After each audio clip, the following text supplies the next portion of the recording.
Hello and welcome to this session in which we will discuss the formation of general partnerships.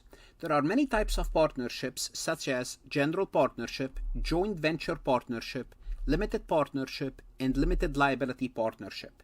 Now on the CPA exam, you need to be familiar with each one of these partnerships, their characteristics, how they are formed, how profit and loss is distributed, what are the rights of the partners or members, what's their liabilities, what are the tax consequences. In this session, we will focus on the general and joint partnership, and specifically, I'm going to be focusing on formation. In the next sessions, we'll look at a different topic until we cover all forms of partnership. It's a topic you need to be familiar with for the CPA exam. Let's go ahead and get started. Before we proceed any further, I have a public announcement about my company, farhatlectures.com. Farhat Accounting Lectures is a supplemental educational tool that's going to help you with your CPA exam preparation as well as your accounting courses. My CPA material is aligned with your CPA review course such as Becker, Roger, Wiley, Gleam, Miles. My accounting courses are aligned with your accounting courses broken down by chapter and topics. My resources consist of lectures, multiple choice questions, true-false questions, as well as exercises. Go ahead, start your free trial today. General partnership. How is the general partnership formed? Well, it's easy, straightforward, very informal compared to other business structure. Think of a general partnership as many sole proprietorship. Remember, when we talk about sole proprietorship, you don't have to file any paperwork. You just start your business. A general partnership, rather than one individual, you have two or more decide to engage together in a business for profit as co-owners. There's a meeting of the mind. That's all what a partnership is, a general partnership. There's no formal documentation, unlike we're going to see later corporations, unlike limited liability companies, unlike limited partnership. A general partnership does not require formal paperwork or agreement to be established. This means no need to draft specific partnership document or articles of incorporation. What does that mean? It means it's easy to form. Now, well, that's an advantage. It's easy to form. Obviously, there are other disadvantages. Simply put, you don't need to file any paperwork with any state because they might ask you on the exam which one is the easiest business to start in a partnership. The start to form is a general partnership versus a corporation or an LLC, which you must register with a particular state. Also, you don't need to have express agreement. The two or more individuals, they don't have to explicitly among themselves agree they're in a partnership. I know this sounds funny, but it is true. A partnership can be implied based on their conduct and how they operate the business. For example, if two people start a business together and share profit, though in the eyes of a third party or in the court or for the IRS, they might be considered to have formed a partnership even they haven't formally agreed to do so. Let's take a look at an example. Let's assume Maria and Jose, who both enjoy gardening, they decided to start selling plants and gardening supplies at local market. Maria invests in the initial stock of plant and supplies. She bought the inventory. Jose uses his truck to transport those items to the market and manages sales. They agree to share profit equally. Even though Maria and Jose never stated explicitly that they are in a partnership, their action and agreement to share the profit implies what? There is a partnership. Co-owners of a business created for profit meet the basic criteria for a general partnership. Let's talk about joint venture. Joint venture and general partnership are similar in many legal aspects, but there's one key distinction between the two. That is, a joint venture is formed for a specific purpose. It means once that purpose is done, once that transaction, when that project is done, the joint venture is basically dissolved. And it's for a particular period of time. The scope of the joint venture is limited in terms of duration, time, and objective. So we're going to work on this project. Once we are done, we are done. For example, Tata and Starbucks work on a project together when Starbucks opened in India. Once the project is completed, the joint venture usually dissolves. It's done. Now, joint ventures are common in situations where two or more parties want to collaborate on a particular business opportunity without integrating their business. So Tata will stay independent, Starbucks will stay independent, but they will work on a project. If we compare this to a general partnership, it's a little bit different. A general partnership is continuous. It's not for a particular period of time. It's not for one particular transaction or a project. So make sure you know the main difference between a joint venture, limited amount of time for a limited project, and a general partnership. Example of a joint venture, let's assume two companies, Eco Innovation and Greenland Solution, Greenbuild, not Greenland Solution, form a joint venture called Eco Green Venture. Well, Ecotech is specialized in technology, in sustainable technology, while Greenbuild is an expert in eco-friendly construction material. They came together to develop a green office complex combining their respective technologies and material. Notice both companies form basically a small project.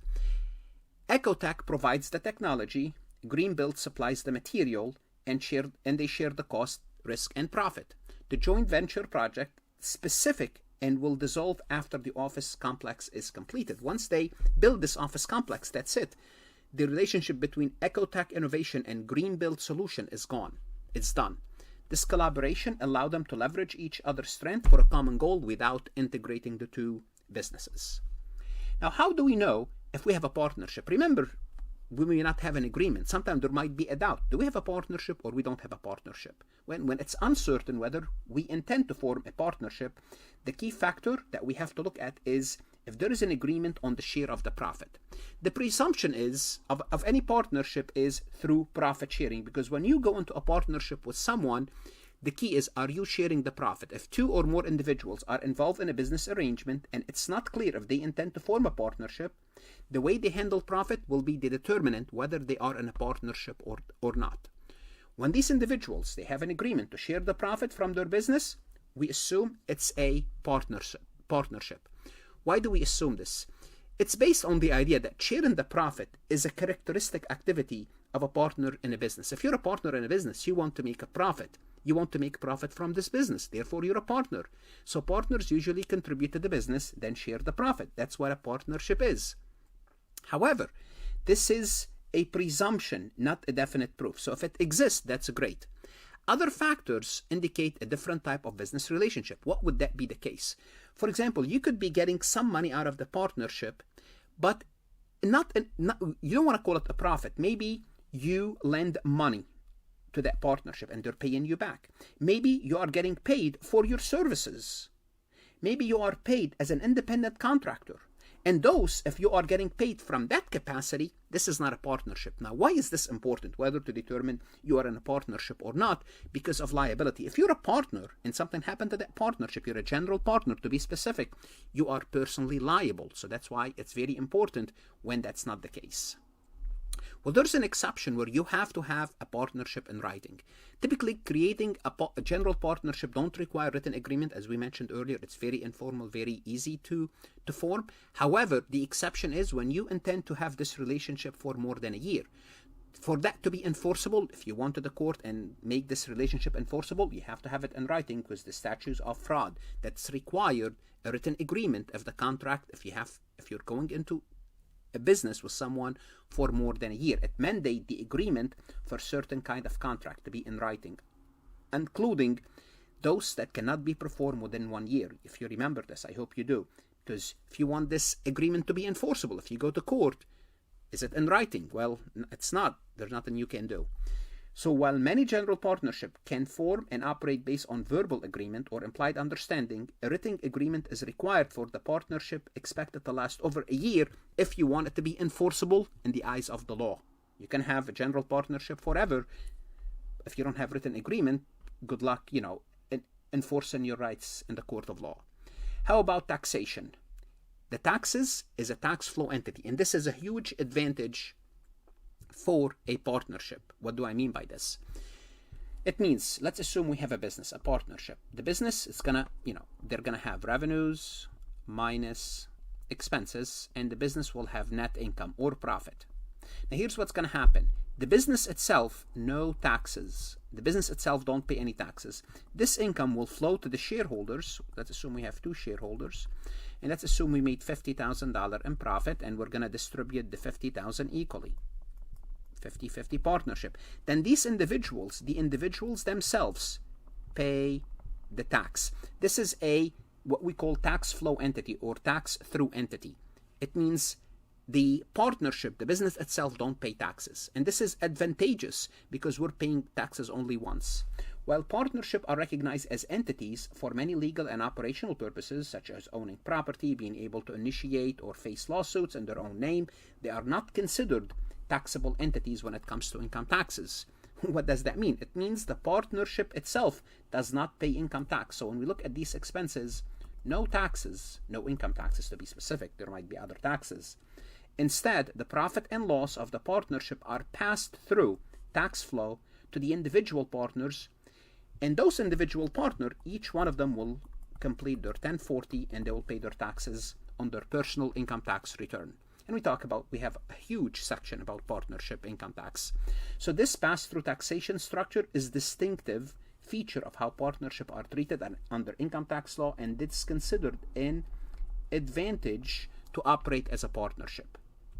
What about managing the business? Unless there's an agreement otherwise, all individuals or general partners, they have equal rights in managing the partnership business. So once you're a partner, you just manage the partnership like anyone else. This means the management rights and voting power of each partner are not determined by the proportion of their capital contribution to run the business. So to run the business, they can all run the business equally. So every partner has an equal say in the operation of the business. For example, let's assume a scenario where we have 5 individuals: Sam, Noah, Jordan, Kim, and Adam. They form a general partnership to call a bakery called Sweet Delights. In this partnership, Sam contributed 50% of the capital, Noah 20%, Jordan 15%, Kim 10%, and Adam 5%. And let's assume that Adam, who's a skilled baker, takes on the responsibility of developing new cake recipes. Despite the different capital contribution, if you look at Adam versus Sam contributed half of the partnership to start with. Adam only 5%. Each partner in Sweet Delights have equal right in making decision about the business, how they run the business. This means that Sam, Noah, Jordan, Kim, and Adam all have an equal say in managing decision of the bakery, from choosing suppliers to deciding on marketing strategies. Now, that's very important to differentiate running the business, operating the business, versus when we have to make a business decision outside normal reoccurring transaction.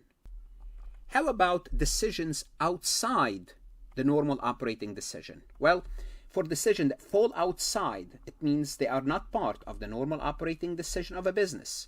Unanimous consent from all partners is required.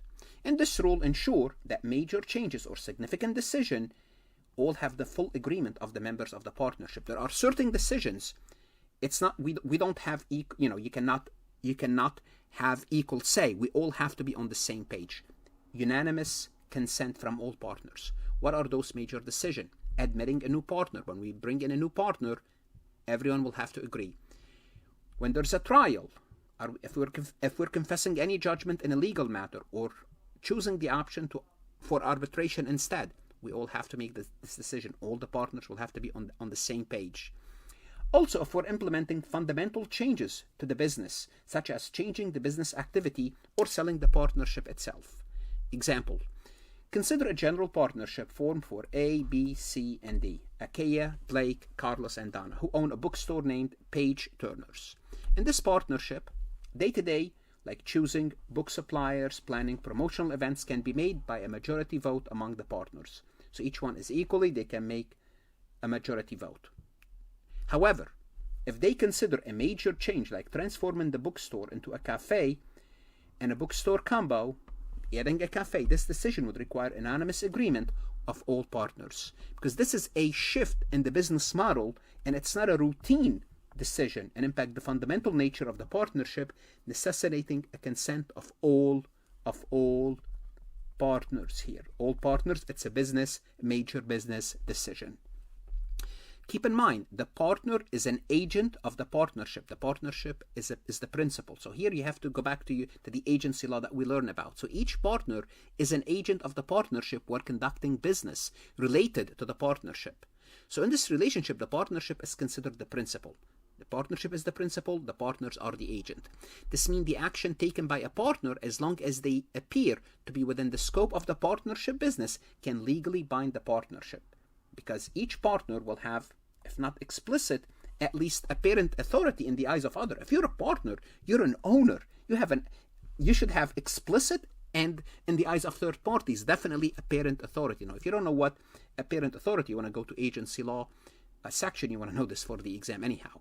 If a partner engages in an activity that seems to be part of the partner's usual business, the partnership is typically bound by that action, even if the partner did not have specific authority to take action. However, if the partner acts without the actual or apparent authority, the partnership can still be bound if two conditions are met. The partnership must be aware of the material fact of the transaction. We talked about that in the agency law. And it must consent to the transaction, agree to the transaction. The assent can be explicit or it can be implied if the partnership accepts the benefit of the transaction. Again, make sure you are familiar with agency law. Just this slide, just to remind you that partners are agent of the partnership. The principal is the partnership itself. Let's take a look at this multiple choice questions from farhatlectures.com. How is the profit from the general partnership is taxed? Well, let's look at D. It's exempt from taxes. We would love to learn that. We would love to believe that. It's exempt means it's not taxed. Well, how is the profit? Well, it's not exempt, so D is out. The profit is taxed from the general partnership as a separate entity. It means we tax the profit at the partnership level. No, we don't. So hold on a second. You're telling me the partnership don't pay taxes and it's not exempt. What are you telling me? Well, we have two options left. Is it with a fixed partnership tax rate, or is it through individual partners' tax return? Here's what we have to know. The partnership itself don't pay taxes. There's no fixed partnership tax rate. There's no partnership tax rate. So C is out too. So how is it taxed? Through the individual partner's tax return. Partnership are taxed through entities. What does that mean? It means we have a business, a partnership, and this business will generate revenues, will incur expenses, and at the end we have a profit or we have net income.